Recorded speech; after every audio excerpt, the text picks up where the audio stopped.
Americans benefit from AI's transformative potential while avoiding overly precautionary regulation. AI systems must be built from the ground up with freedom of expression in mind. Second, we're building American AI infrastructure. President Trump signed an executive order to accelerate federal permitting of data center infrastructure, recognizing that AI leadership requires the physical foundation to support it. This is directly relevant to today's discussion around energy systems and data centers. Third, leading in international AI diplomacy and security. We launched the American AI Exports Program to promote full-stack American technology packages, and we want to make it easy for friends and partners around the world to adopt US AI technologies that have been proven through performance, trust, and security. So AI infrastructure isn't just about compute, it's also about the entire ecosystem that makes AI possible, including secure, reliable energy systems. So as AI scales globally, data centers are becoming critical infrastructure and catalysts for energy system modernization. The AI race will determine not just our technological leadership, but also the balance of power and wealth of nations. It will determine whether democratic values or open markets it will determine whether democratic values in open markets or authoritarian models guide AI's development worldwide. And the US wants to partner with countries around the world to build long-term capabilities and become AI creators, not just consumers, contributing to a vibrant global ecosystem.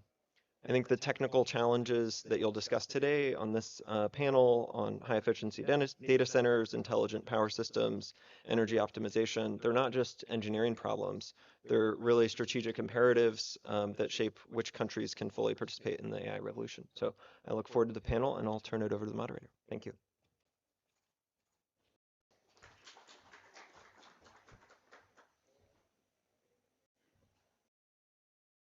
Good morning. My name is Jacqueline Cochran, and I am Associate Lab Director of the National Lab of the Rockies, formerly known as NREL. And I'm really excited to bring up my panelists. Could you all please come up?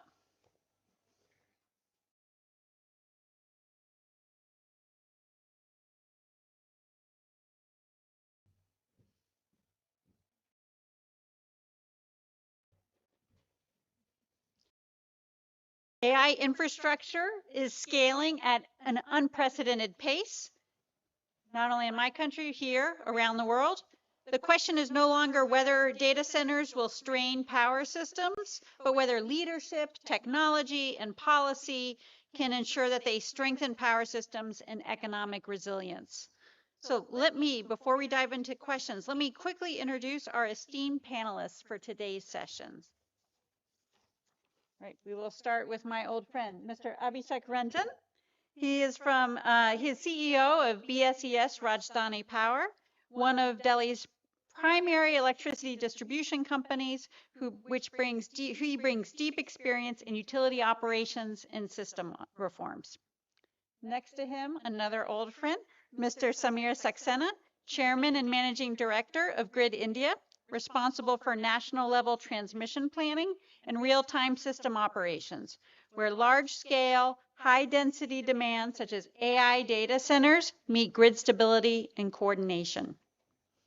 And then from the technology side, we have Somer Fukan, Director and Head of Customer and Partner Engineering at Intel, working at the forefront of compute architecture, performance per watt innovation, and hardware-software integration.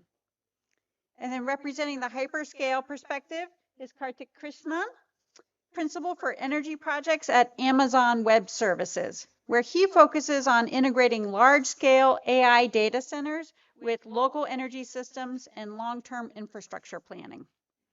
And finally, we have Mr. Deepesh Nanda, CEO of TCS's AI data center business, leading the development of next-generation AI-native, hyperscale-ready data center platforms, bringing a unique blend of power sector leadership and digital execution.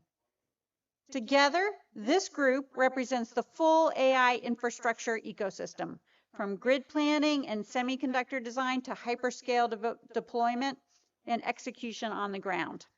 All right, let's begin looking at how AI data centers are already reshaping power systems today and how this growth is being experienced on the ground. So I think I'll sit. Okay. Back. Okay. We're going to start with you, Mr. Ranjan. BRPL manages one of India's most densely loaded urban distribution networks. How are AI data centers changing how you approach load forecasting, capital investment, and reliability planning at the city level?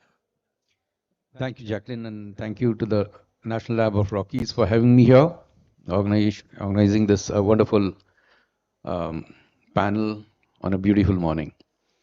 See, as far as hyperscalers data centers are concerned, as of now, we do not see anything in Delhi, but in Delhi NCR, we do. For example, in Noida, there are certain hyperscalers which is maybe hardly 20-25 kilometers away from South Delhi or East Delhi. They're coming up.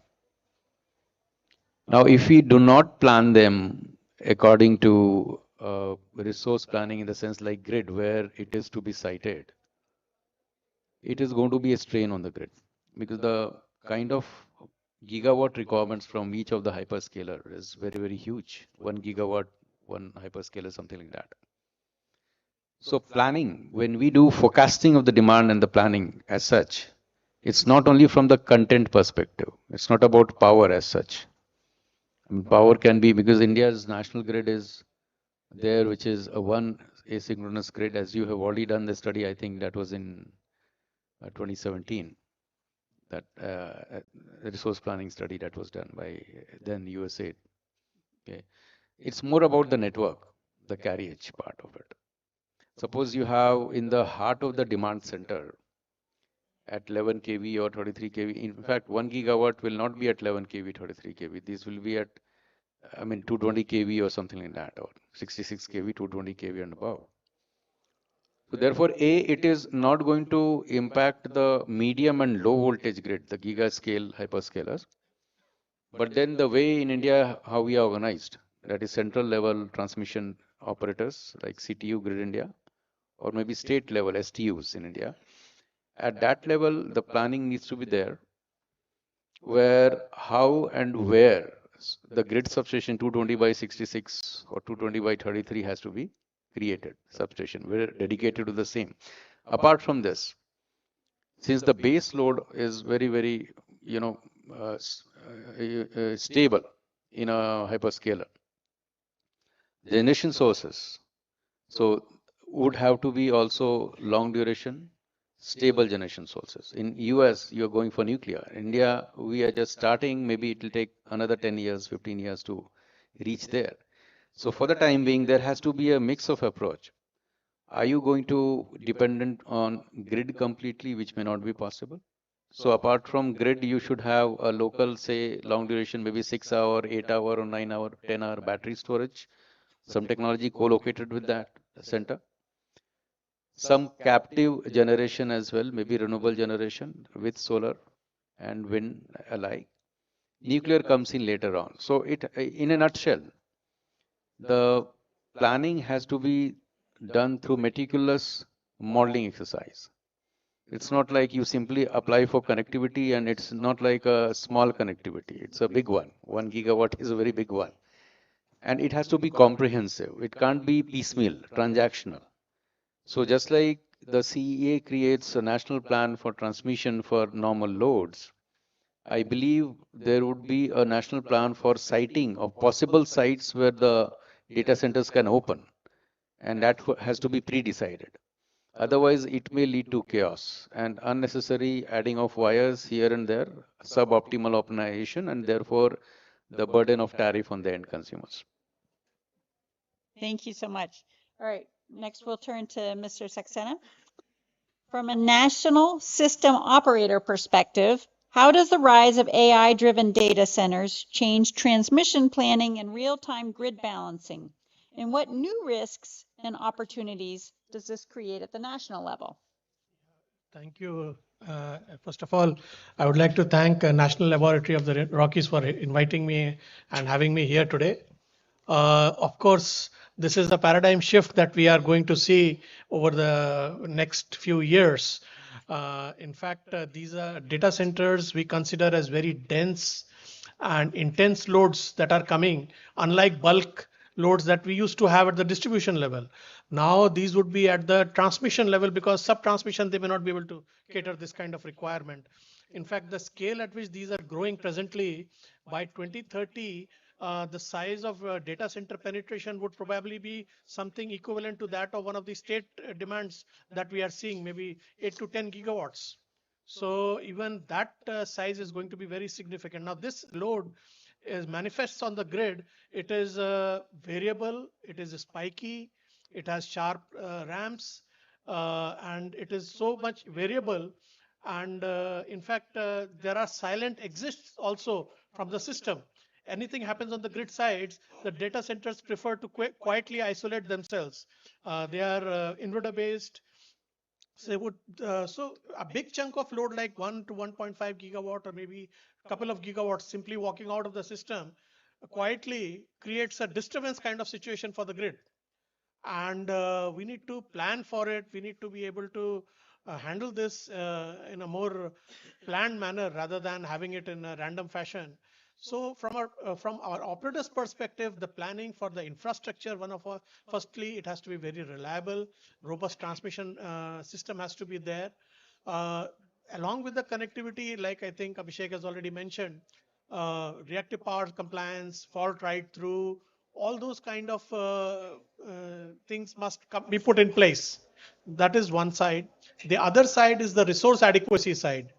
Such large chunks of demand, they must be made obligated to meet the resource adequacy requirements, not only in terms of the primary energy requirements, but also for the reserves and balancing requirements. So here comes scheduling and forecasting and scheduling. I understand that the AI, especially during the prompt phase, that we understand that it is highly unpredictable. So forecasting and scheduling would be a challenge for these entities. And here again, I believe that this is something that needs to be handled at the demand side itself, because everything cannot be passed on to the grid. The grid cannot absorb all these risks. The other side, I think, is another important aspect is that uh, many jurisdictions across the world require these data centers to come mandatorily with some sort of generation to be able to handle these variations and uh, ensure adequacy part of it. So I think in India also our systems and the codes and standards need to evolve further to be able to cater to this kind of new requirement before this, a large chunk comes into the system.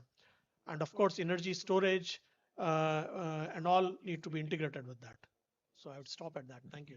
I'm just going to add that our laboratory partnered with Grid India 10 years ago, and it's amazing how many comments now today are similar to back then, right? It's like, how do you plan for all these changes for something large that's variable, that's coming on the grid, that has impacts to the grid? And it's a lot of the same tools today that we were using then, like what regulatory changes, what new balancing structures. So but one thing that gets me really excited is that India has had so much change in the last 10 years. And so it's very exciting to think of how easily you're going to manage all these changes going forward. Okay, so now Mr. Pukan, as AI workloads explode, how is Intel improving performance per watt at both the chip and system level? And why does that matter for data centers operating at scale? So I think in this whole scheme of things, the silicon providers are the problem child, right? They are the ones that are creating this whole power issue, right? So I think from an Intel perspective, we are trying to address it at 3 levels. First, of course, is at the silicon level itself. So if you look at the 18A process, if you're reading about it, we have introduced 3 technologies, okay? First one is called ribbon FET. So what's happening is that it allows the stacking of the gates closer to one another. So it essentially allows to switch transistors at lower voltages. That A reduces power. That's kind of one. Second, we're also introducing something called Power VIA. So typically in silicon design, for those who are interested, the complexity of power and data lines is very, very kind of interdependent. So with Power VIA, we're able to get the power on a back plane rather than a front plane. It is increasing the efficiency of the silicon by 15%. So that's kind of number 2. The third piece that we talk about is something on packaging. We have something called Forveros that's reasonably popular right now across hyperscalers as well, if you see. What it does is that it allows the stacking of memory and silicon. And if you really look at power generation in a silicon level, the I/O between the memory and silicon is the biggest thing that comes in. Okay, so to be able to put it together, it reduces the I/O distance, hence reduces the power. So these three things at a silicon level on 18A is something that we are introducing in the platform. Now coming at a system level, right? We have always been a big proponent of heterogeneous AI. Every workload does not require the guzzlers of GPUs and accelerators we talk about. So Intel has something which we call as appropriate silicon for the workload, including custom silicon. So we work with platform providers and hyperscalers to say, based on your workload, what silicon do you need, right? Including, for example, a lot of workloads can run on your PC client nowadays. If you're able to distribute that workload across the kind of silicon you want to use, that's a second thing on power you really want to do, right? The third thing, of course, is the workload itself, and AI is a problematic workload. But if you really look at this workload, and what you really need is observability. So I'll give an example, okay? We ran a workload end to end across, CPUs and GPUs, as an example. The end-to-end latency when you run on a mix of CPUs and GPUs is about 15% or 15 seconds between end-to-end. Start from where you have the CPU and where you have the end output. But if you take a single task, so which is very comparable to run it on a CPU versus GPU mix, heterogeneous, or just just a GPU mix. But if you want to just compare a single component saying, hey, what is my training workload on this, right? Obviously, the heterogeneity doesn't work. So the way we are looking at is these three things, right? A, transistor level, make sure it counts. B, workload at a system level. You're talking about the designs or custom silicon to be able to meet the workloads and power requirements that you have. And third, work with the customers and partners so they understand this heterogeneity and be able to dissipate the power so that people treat us less as a problem child but more as a problem solver. Thank you. Okay, Mr. Krishnan, as AWS scales AI data centers globally, how do you decide where and how to deploy AI data centers so that it aligns with local energy systems, regulatory environments, and long-term economic priorities? What has worked and what hasn't worked? First of all, thanks to NLR for this opportunity. Good discussion to have, right? And at the right opportunity. AI is just scaling in India. It's not scaled yet. A lot of these problems are in the future. So we are not facing it today. We might face it 18 months, 24 months, 36 months from now. And we still have an opportunity to correct it or to address it. Coming to what we as hyperscalers look for, 3-4 things. One is speed and certainty of power. So we have our load projections, and let's say we need power in 18 months. So we need certainty that the power can be delivered in that 18 months. And then some visibility on the ultimate capacity. So let's say the data center is 150 or a 200 megawatt capacity. We obviously are not going to consume that power on day one. We will ramp to meet that demand, but we should have visibility of, hey, is there a network augmentation that needs to be done, whether that will get done on time. So that's one. Second is visibility to 100% renewable energy. So we want to run our data center sustainably. So visibility to 100% renewable is extremely important. Third that we look at is regulatory coherence. Like if a country or a state has a data center policy, there are electricity regulations, then there are open access policy, then there are certain permits and transmission planning. We see whether they are coherent. It should not happen that one is saying something else as compared to the other. And the last but not the least is certainty of power prices over a longer period. So our decisions are based on a 15-20 year projections, and we need reasonable certainty of power prices. This is not to say that the power prices have to remain flat for 15-20 years, but we say that it has to be reasonably predictable. So that's 4 or 5 things that we will typically look at when we are setting up a AI data center. Great, thank you. Okay, finally, Mr. Nanda. At TCS, with platforms like HyperVault, You operate where AI strategy meets real world execution. From a systems integration perspective, where do you see the biggest gap between AI data center ambition and day-to-day operations? And how are integrated platforms helping to close that gap at scale? Thank you very much. Very happy to be here and with this eminent panel. I think a lot has been said here in terms of how infrastructure planning is a key element of getting into the AI data center part of the business. India, as was mentioned, is very early in its AI data center journey. We have 1.6 gigawatts of data centers for sure, but those are mostly to serve the needs of edge and cloud storage. Now, as you move towards AI, the big difference, as all of us know, is the dense requirement for power. So you're looking at anywhere between 10 to 12x additional power that's needed. India, I think, is very well positioned at this point in time as compared to the rest of the world. So if I were to peg India versus the United States of America, our ability in the next 24 to 36 months to add capacity in parallel with the AI deployment that will happen in India, more for inference load, will probably be faster than what the US can do at the same time because the US is just maxed out right now in terms of power. Power both in terms of generation capacity as well as in terms of transmission and distribution capacity. So that's a big advantage for India. And that comes from the fact that the policies that the Indian government has embarked upon in the last 10, 15 years, especially on renewable energy, is now coming to fore. So we have the ability to produce renewable energy and then supply it through open access to the zones which are data center popular. Now, most of the hyperscalers, like for example, Amazon, would work around a concept called zones. Once they have established a position in a particular zone, they tend to expand in that same zone.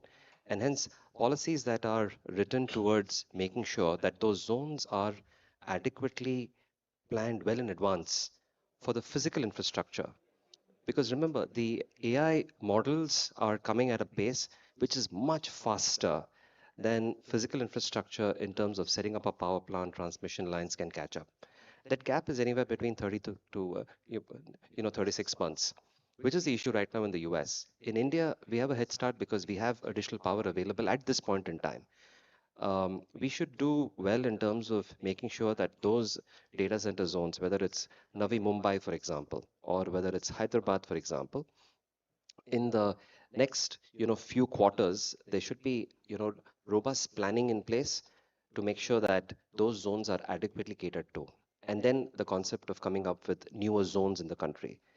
It'll be a factor not just of power infrastructure, but also how can you network these sites? Because ultimately, all the data that gets stored in these sites will have to go to an end consumer outside of the site, and hence that network connectivity is important. The other element in terms of energy systems that these large data centers will need is the element of cooling. And hence, to make sure that on day one, the planning process is very well integrated. Also to ensure that the direct-to-chip cooling that will be required, just given the quantum of heat that will get generated, I think that's an element that we are working on very, very closely. So what I expect is that in the next few years, India will probably add in the range of 2 to 3 gigawatt. We have adequate renewable energy capacity. Even our pumped hydro projects probably will come in line to coincide with the build out of the data centers, and hence our ability to offer round the clock green electricity at a rate that's affordable for the term of the contract will be important. Now, what the hyperscalers need to do is that the term of the contract that the hyperscalers need to contract for utilities in India has to be long term. Currently, that's in the range of, say, 7 years, but that's not adequate. You can't recover your capital cost within that period. Then there's an optionality of extension. So, again, from a policy point of view, when hyperscalers get together, I think they need to underwrite utility capacity on power, water, and networking for that tenure. Only then you will see that these business models will become more and more predictable. There'll be a decent return for the investor, and hence that's how the sector will grow. The gap between ambition that you mentioned and what's happening on the ground right now, I think it's all about timing and how efficiently we get our planning process in place and how intelligently we design the systems. points were made on this panel on, say, for example, battery energy storage system. It's a good concept, but then the area required for, for a best system as compared to the density of power needed for a backup system in that area are two different things. It's like 2x more when you use batteries. In the world of data centers, what I've quickly understood is that it's about high quality utilities. It is lesser about cost and it is about high quality utilities. Lastly, I would say is that the element of safety, for example, making sure that there are codes and standards that speak very well to all aspects of safety, not just of the data security, but the safety of constructions. These are going to be massive sites. So if you look at a typical data center rack, maybe that of say Intel or any of the players, it's a massive piece of equipment. Each weighs around 5,000 pounds. If you look at the architecture on power that needs to support that, there is a UPS that backs it up. At the back of the UPS, there's a large diesel engine that backs it up. At the back of that, you have two grid independent lines on an N+1 configuration. So you have so much of electrical gear that goes in. And then it was mentioned earlier on this panel that the load curve is not consistent. You have spikes, you have harmonics. To cure that, you have additional electrical equipment that goes in. And hence the aspect of safety when we write the policy or when we get together to think about what else is important for this sector to be sustainable in the long term, I think it's all elements that go around safety. And then I would say it's about quality. Third is execution. Now the expectation there is this massive race that's going on, right? Everybody wants to overtake the other person. You have new models that come up, every few weeks, right? Quote unquote, they drop a model. Now, if your rack density, as it's defined, if it changes, say, from 90 kilowatt to 160 kilowatt, physical infrastructure is not yet designed to adapt to that change. So there are big questions around obsolescence risk for physical hard infrastructure that will be put up. And hence, that's another important debate that forums like these need to discuss. Once we have safety in place, once we have gone into details of quality, once we have known about at what pace we need to execute and yet not make these large assets obsolete, then is the element of cost. Again, on that parameter, I think India is very well placed in terms of cost because the cost per megawatt of build out in India currently is highly competitive. And the fact that this summit is happening in India, I'd just like to also make that case that this is the market for us to be in. Great. Okay. So we have heard across the suite of panelists about many of the changes that are happening. But now what else needs to change? So I'm going to talk to each panelist about what they would like to see changed in terms of coordination, planning, policy, or something else that can help them keep pace with growth. Okay, so we're going to go back in the same order. All right, Mr. Ranjan, from an urban distribution utility perspective, what needs to change for distribution infrastructure to keep pace with rapidly growing AI data center demand? Thanks, Jacqueline. And Deepesh mentioned some of the good points about design of hyperscalers and then how integrated it would be to the network and also the business models. Now, in a distribution perspective, the distribution resource planning becomes very, very important. The resource adequacy planning was introduced in India a couple of years ago, maybe 2-3 years ago, which was mainly about the supply side. But from the network side, integrated resource planning and resource planning, distribution resource planning is very, very important. That needs to change. So that is the amendment that needs to be done in the resource adequacy regulations, the grid code, where the transmission plan should not be assumed as a copper plate. So that will give you idea about where to site flexible resources. Like in case of hyperscalers, it would be more of chemistry change. What is that? So vanadium redox.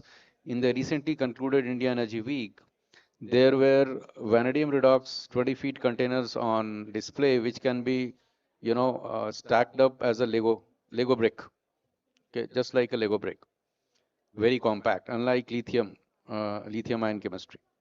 So, and which are long duration storage. So the chemistry is completely different. The long duration may be 20 hours, 24 hours, more than that, the kind of base generation.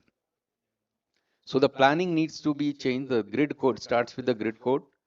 So just like we have connectivity regulations or GNA regulations, I think this should be classified as a mass load, as my colleague was talking about, Mr. Saxena, that, and in the connectivity regulations, they should be given a special category, and then therefore the planning would start from there. Otherwise, this may lead to chaos, and ultimately the businesses might not be profitable, or if it is loaded on the end customers, that might not be liked by the regulator as well. So instead of doing all those problems, A, the grid code, B, the regulations need to be changed, and C, the special status to this kind of load hyperscalers in the GNA regulations to be there. And then the systems are already there. So it will be taken care of in the planning level. Technologies are there which can jump off, especially co-located generation and as balancing reserves, as Mr. Saxena was saying, and this could be co-optimized. Great, thank you. Mr. Saxena, what about you? What would you like, what changes would be really helpful for your coordination and planning? Yeah, so from a operator's perspective, even during the planning, we start right from the planning phase itself. The information flow as well as very close coordination from the people who are trying to put in the data centers, right from the demand, the plan, exactly what they are trying to do, and what time frame, and of course with the planning agencies as well as the transmission utilities and the system operators, it is extremely close coordination that is required. And the more important part of the planning exercise is that the models for studies, system studies, dynamic studies, all those must be very, very clearly mandated, and they must be provided by the data centers so that they are able to do that. And in fact, empowering the data centers also to be on the electrical side, also to develop expertise on the electrical side. We saw this in the RE integration phase. In the RE integration part, we saw that the developers were simply kind of trying to do plug and play. They were not bothered about the technical requirements of the grid. They were not equipped also to be able to carry out the studies, to do fault analysis, and all those kind of things and take corrective action. They were largely dependent on the OEMs. So we would like to prefer that this kind of gap is not there with such large loads. It's not affordable, in fact. Yeah. So that is one from the planning side. On the operation side, very close coordination with the load dispatch center for forecasting, scheduling, balancing, providing reserves is also very important. Going forward, the data center should be able to provide load shifting, peak shaving, maybe reactive power support also as and when required, ancillary services, demand reduction, that can also, they can participate. So all these services would become important because these are large chunks and they are easily doable. You can directly have a signal sent out to them. So all those things are becoming very, very important. So this kind of close coordination must be developed, and they must come in as responsible citizens towards the grid as well. Right. Thank you. Great. Okay, Mr. Fukan. What design or system choices across the stack from silicon to full systems most effectively translates performance per watt gains into real efficiency at data center scale? So I think it's like in any hypergrowth market, people often overlook the need for cost and sustainability versus design. Like I think my esteemed friends represent, say now people are looking for quality versus cost. That's never true. But to be able to be sustainable, you really need to look at a design that's sustainable over time, irrespective of the cost curve. So a few things need to happen. I think if you look globally, and you are, Mr. Saxena and etc. would know more, there are, data centers out there with a PUE of 1.06, 1.1, what have you. But if you look at the India AI mission that is set up, although the goal was set there, we were not able to achieve that to be able to do, and we kind of land up at 1.3, 1.4. So step one, I think data center providers need to relook at data center design. Okay, to be able to make sure, can we meet the PUE from a sustainability perspective? That's one, right? What does it require? It requires, as I said, the heterogeneity of platforms, that can give you the power requirement that you're talking about. You really need to look at computation and other platforms across to be able to do that. Second thing, the I/O is important, and I think Mr. Nanda touched upon it. I think photonics is a nesting, right? You should be able to use newer technology like optics to be able to reduce the power and increase the transmission, what have you, to be able to meet the cost. Last but not the least, I think um, as a country or as a set of people who are looking at sustainability in the long run, the future is always open, right? Supporting for open systems, open ecosystems, for organizations to work together to meet to one common infrastructure is what has been sustainable in the technology industry. And AI is no different. So if I were to ask the conversation for scale that you're talking about, I think step one, I think the government needs to be firm about setting, PUE standards so that it reduces, Mr. Saxena's work in terms of making sure it's predictable. B, you really need to look at newer technology like optics to be able to meet the conversation of what kind of transmission power you're looking at or transmission distance you're looking at. And third, I think there needs to be, and that India has done well. We have been very committed to open source, what have you, right? We really need to be very focused on open so that we know that it's sustainable and long term versus getting locked into one architecture versus another. Those are three things that I would request it out to be for this to happen in the country. Great, thank you. Okay, Mr. Krishnan, from AWS's experience scaling AI data centers worldwide, where do coordination challenges with utilities or regulators most often slow deployment, and what has proven most effective in overcoming those frictions? So I was talking to Saxena ji backstage, and I think the fundamental difference between traditional cloud services versus AI, I think there is a lot of confusion, there is no clarity, and I think we as hyperscalers should also do a better job of explaining that. Like today, like Saxena ji rightly said that AI data centers, the load behavior is slightly different as compared to traditional DCs, and it needs to be dealt differently. That's a fact. And so that one thing, I think it's a challenge in the sense that both of us have to come together. We have to explain that there is this difference and how it needs to be treated separately and what our expectations are. Our expectations also are slightly different for an AI data center as compared to, let us say, a traditional DC. So that's one. Second is just the planning cycle, right? As a DC, our planning horizon is 15 to 20 years. The transmission planning cycle at the state level at least is 5 years. Regulatory certainty is for 2 years. So the planning cycles are different, right? So at somewhere the planning cycles has to merge. We have to be more long term in terms of planning. Third is more policy. India has really good policies, to be honest. I think Dipesh ji also touched that abundance of renewable, and there are multiple models of securing renewable power. There is green tariff, there is virtual power purchase agreements. We can buy RECs from the market. There is physical PPA. But so let's talk about physical PPAs. State-wise, it differs. In some states, there is, let us say, monthly banking. In some states, there is time of use banking. In some states, the banking is reduced only to the solar generation hours. So somewhere this policy coherence across state should be there. It will help us to take better decisions. And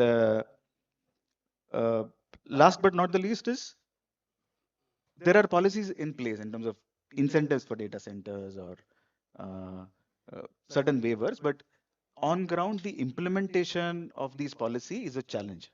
Like that's what we have seen, that there could be an electricity duty waiver or there could be an incentive on energy rebate, but on ground, actually getting that rebate, there are administrative challenges. There is a process in place, but it takes about, let us say, 18 months or 2 years to actually get those incentives. So yeah, I think high level, these would be the challenges that we see.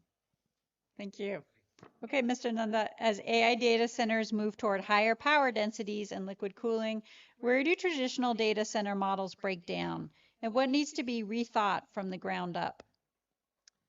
I think between the conventional data centers and the AI data centers, the design philosophy is going to be very different. We're going to get together on day one between the semiconductor manufacturer, between the hyperscaler and the data center designer. That probably did not happen in the erstwhile data centers. It was more look like a building where you just go and put racks. These are going to be complex energy systems. So that's one big change that will happen, and that will happen just given the kind of power requirement. But I'll also add to the comments that were made earlier in terms of what else can India do. So India is at a advantageous position, as I mentioned earlier. Also, given the fact that we have a single national grid, not there in many countries, which also means that there is a different power price in different parts of those countries, which gives us an advantage. The Indian states currently are competing for investment on data centers, and that's super attractive. That is not the case internationally, and I hope it remains in India, till we become a force to reckon with. So, on your question of the coordination on policy, I think if all of us speak in unison with the states who are currently vying for investment and make sure that those investments are translated into infrastructure projects in quick time, I think we would have served ourselves very, very well. Third, just learning from the issues that uh, data center build out in the United States of America are facing. And I quote that example because that's the country where maximum build out is happening currently. I think India has a huge manufacturing footprint right now, and a lot of that is underutilized, especially on the power side. So if you say, for example, turbines, if you take, whether it's wind turbines or gas turbines or steam turbines and so on, in the US, that's maxed out and there is no availability till 2030, 2031. Companies like, say, GE or Siemens and so on are sold out completely. We have that capacity. Same with electrical gear, right? So I think this is the moment for us, and has been said by my fellow panelists, for us to quantify by state, by location, what is the demand, and then kickstart the manufacturing process so that we have enough gear in place as this exponential growth takes off. Finally, also sources of power. So we've talked about renewables. Um, I'm also a firm believer that we will also need back of the meter power in the sense that these campuses will have to be self-sustained at some point in time. And to that extent, India should um, rethink the approach towards gas-based power generation. We as a country, we have around 45 million tons of import capacity, and that's ideally located across the periphery of the country. We have a very good pipeline network, and hence again, as hyperscalers look at the zones where they want to build out large data center campuses, it'll augur extremely well for India to kickstart the gas-based power, for these plants. Because when it comes to affordability, I think the data center operators and the hyperscalers, that may not be the issue as compared to conventional power. Because it was mentioned earlier, I think it was Abhishek who mentioned that ultimately my consumer, which is the consumer that they serve currently as a distributor, should not get impacted on the cost of electricity. That's another policy dimension that we need to work upon. Well, we can have a whole other session on rate design, but for now, let's just, we'll have a lightning round. And so for each panelist, tell me, the theme of this is collaboration. So, of this panel. So to address any of your biggest like disconnects today between where you are, where you're going, what others are doing, what is one collaboration that could close the gap fastest? And I will take any order. Lightning round, one. Adoption of heterogeneity or silicon diversity. I think that would be one key one. Right. Okay, provision of reliability services by the data centers would definitely improve the system operation side. Taking the cues of this is the design of the hyperscalers, the technology collaboration, which is flexible, grid integrable, just like you have electrolyzers, which can flex. So that kind of technology. I'd say hyperscalers taking a bigger bet on India. Which I think they already are. So I think the good and the bad thing are the same. AI data centers are the power density is very high. Like in the same footprint, you're talking about gigawatt capacity. I think in the next 5 years, we'll talk about gigawatt capacity. Why I'm saying it's good and bad? It's bad because you would want the data centers to be spread out, right? So that the strain on the network is not that much, but that's not happening. Why I'm saying it is good is, you know, the pockets that you need to focus on. You know, like Dipesh rightly mentioned, he spoke about Navi Mumbai or he spoke about Hyderabad. We exactly know the pockets where the data centers are coming up. And we should give special attention to those pockets when it comes to network augmentation much ahead in time, right? Network augmentation, or like Saxena ji rightly said, that there could be a problem of fault currents being injected or harmonics or voltage flicker. So the good thing is that you can arrest it at that point. Like if you put in proper checks and balances, these things can be arrested at the local grid itself, and it will not pass on to the grid. So uh, planning, I think we have to get better at planning, more localized planning. I don't see problem on the generation side. Upstream transmission network is also robust, but when it comes to localized network wherein the data center clusters are forming, that is where I think we should collectively focus and plan better. Wonderful. And then in our last few minutes, do any of you have a question for one of the others on the panel?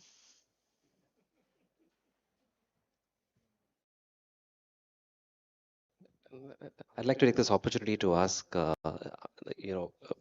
so you on battery energy storage and the role that it'll play to stabilize grid power for large data center campuses.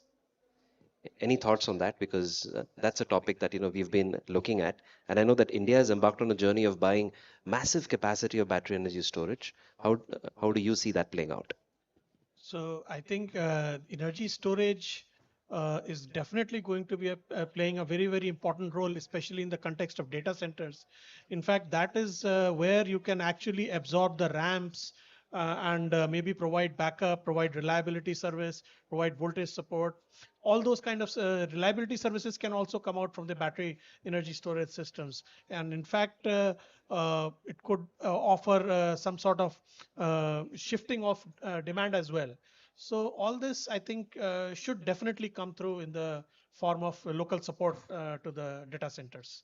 So Dipesh, just to add, this is another commercial opportunity for you, business opportunity. So you run data centers, right? So that is your main business. But then when you add these resources, I'm talking lithium chemistry. You can talk about any other chemistry which I attributed to, maybe the vanadium redox, which is a flow chemistry. There could be many other sodium ion batteries, long duration ones, because this is a very stable base kind of load data centers are. So if you have this, and then the regulations which are in place, ancillary services regulations may be amended, AS market base are getting introduced, ancillary service on market is already there. Now, SRAS, that is secondary reserve ancillary service and primary, they are going to be market based in short-term future.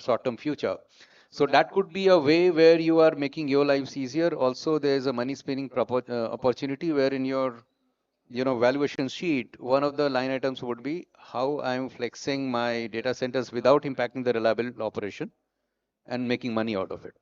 But next one thing, Jacqueline, I wanted to add here. As we are becoming more and more data driven, data dependent, data is just like becoming our oxygen, air. So the data centers definitely are going to be very, very crucial and critical infrastructure. As like in India or anywhere else, we are classifying the power infrastructure as very critical. And they are very soft targets. Now, the islanding schemes of power in India, for example, for cities like Mumbai, Delhi, Hyderabad, Bengaluru, where these data centers are likely to come up, they need to be brushed and dusted now. Because if the islanding schemes are not properly operating, in Mumbai, there was a case, I think, in October of 2020 or 2021, where there was a failure because of some transmission glitch. Something happened, and there was cascade failure. The hydropower in the Western Ghats were not able to sync up or, supply power to Mumbai, city of Mumbai. So those things will be catastrophic. Because why? The data centers, if they fail, then your critical life support, your police enforcement, maybe airports, hospitals, they're all going to die down. So therefore, the islanding schemes have to be dusted. And there we need more technological inputs. It's not no longer a power play because it's going to impact your lives. Data centers are now heart of lives, actually. Well, thank you. This has been a fascinating discussion, and it is clear that all these choices that we're making today are going to be shaping our economy for decades to come. And I want to give a round of applause to our panel. And then, okay, but others, you want to come up? I'm going to invite now my colleague Adarsh Nagarajan to give some closing remarks. And then stay for the next panel. We're going to be going more into data centers. Thank you. Please stay back and ask your question, sir. This is a very important topic, but little later, once we end the session. कुछ नहीं होगा? Is it? We'll figure it out, sir. Oh my God. Okay, we'll figure it out, sir. Thank you. Thanks for your voice. So this whole journey of AI as a data center and the load growth is so rightly mentioned by Jacqueline. What India went through 10, 15 years ago, huge change in demand. Here in this case, we are adding huge demand of gigawatt scale, adding a new state. Even a variability of 5 to 10% is hundreds of megawatts. It's huge. And as this committee so rightly pointed out,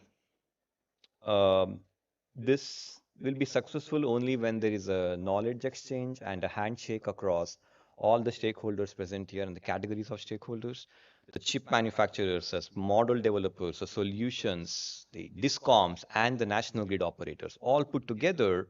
When there is a harmony of knowledge, that's when it becomes highly successful, organized. And I believe the leaders here have already communicated that. And with that, I want to take the next few minutes to provide the memento to all the panelists.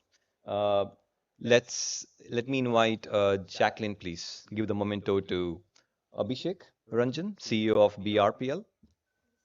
The memento that we'll give. Oh, we have. Thank you. Thank you, sir. Let's have Mr. Samir Saxena, sir, please. You can come stand here. Thank you, sir. You can come in the front, a better picture for everyone. Thank you. Let's have Mr. Krishnan. Sorry, Fukan, sorry for that. Mr. Krishnan, please. Thank you. And Mr. Nanda. Thanks a lot.